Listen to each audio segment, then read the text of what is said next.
کیا ہوگا پہلے سے اپنی پلاننگ کر رہا تھا ایکسٹینشن کی اپنا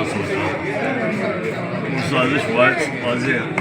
خان صاحب یہ بتائیے گا بھی اس نے تیار کی. خان صاحب یہ بتائیے گا جیسے ملک کی صورتحال جو ہے تبدیل ہو رہی ہے، دہشت گردی کے واقعات بڑھ رہے ہیں، آپ کو لگتا نہیں کہ الیکشن ڈیلے ہونے جا رہے ہیں؟ دیکھیں دہشت گردی کا ذمہ دار یہ لوگ ہیں کہ انہوں نے کوئی توجہ نہیں دی. انہوں نے کوئی جب جو ٹرانزیشن ہوئی تھی افغانستان میں، ان کو ایک گورنمنٹ آئی تھی پرو پاکستان، تو وہ تو ان کو فوری طور کے اوپر جو ہم کوشش کر رہے تھے کہ فوری طور کے اوپر ان کو سیٹل کرنا چاہیے تھا، کیونکہ وہ سب سے زیادہ ان کی وجہ سے ٹی ٹی پی آ سکتی تھی لائن پہ. اب پتہ نہیں ہے کیا کس اور دوسرا جو یہ بھی نہیں پتا کہ ڈیش نے کیا یا ٹی ٹی پی دوسرا نے کیا. لیکن ایک منٹ جب اور سارا ان کی کنسنٹریشن ایک پارٹی کو ختم کرنے پہ لگی ہوئی ہے.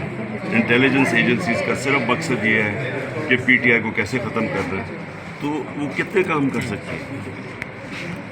تو خان صاحب دوسرا یہ نگران وزیر اعظم کو جو اندھا دھند اختیارات کے بل آ رہے ہیں، تو اس پہ آپ لگتا ہے کہ الیکشن اور التوا میں لے کے جائیں گے؟ بالکل یہ جو سارا کیئر ٹیکر کا کانسیپٹ تھا اس کی بلکہ وہ دھجیاں اڑا کے رکھتی ہیں پختونخوا میں اور پنجاب میں، کیونکہ وہ تو بالکل ان کی ایکسٹینشن ہے فیڈرل گورنمنٹ کی دونوں.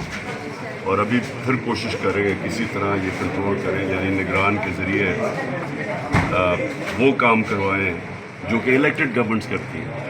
لیکن جن لوگوں کے پاس پبلک مینڈیٹ ہی نہیں ہے وہ کیسے فیصلے کر سکتے ہیں؟ ان کا تو کام صرف الیکشن.